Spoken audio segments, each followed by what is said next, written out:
Good mornings. Brews on. Right. I may have come to work for a different garage, but some things stay the same.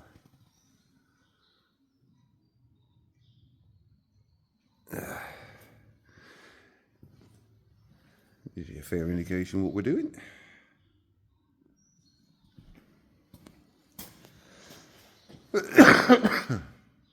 Excuse me. Right, and what we have here is a 2012 Discovery 4 3-litre V6. As you can see, in two parts. The easiest method of doing the turbos on these. There's one poorly one.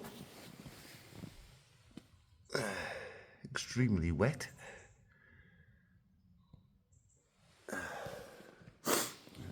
Let's get a bit of flash on it.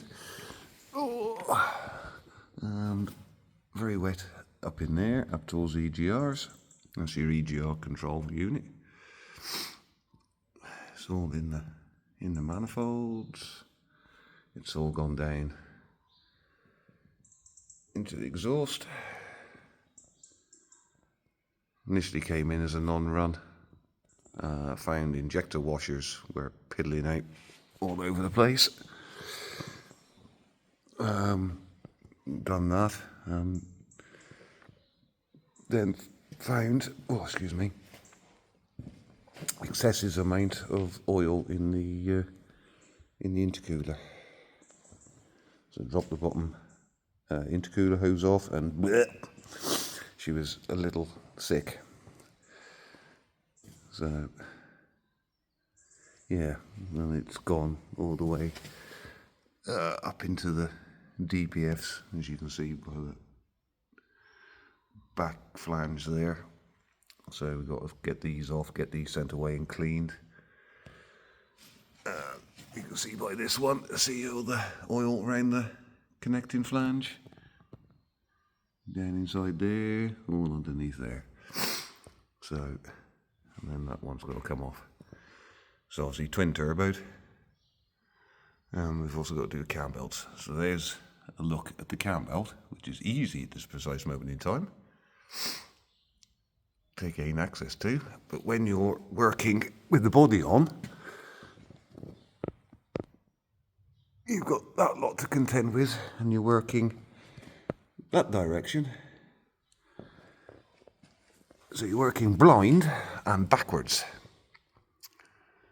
So yeah, makes interesting work, and plus it's timed as well. Unlike the 2.7s, which weren't. Land Rover in their wisdom decided to time the rear pump up. So we've got front cam belts to do, or front cam belt, rear cam belt, turbos, DPF cleans, and then obviously put it all back together. But I must admit, I would advise for a body Schultz or under body protection underneath, and a rerun of front to rear brake pipes.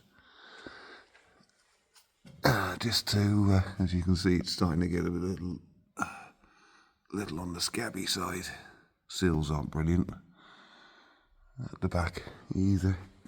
So, yeah. It's not the nicest, but doable.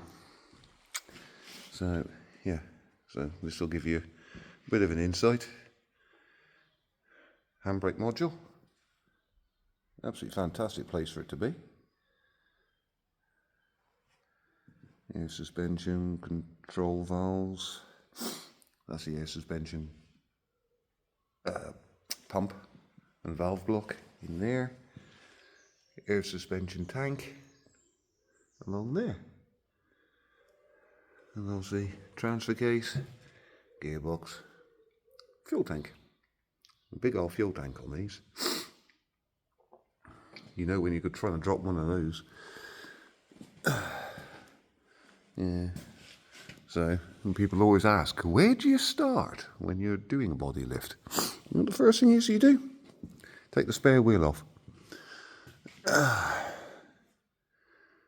Yeah, you take the spare wheel off. And then rear bumper. So, yeah, interesting job. And work like this, it seems to follow me. But I don't mind.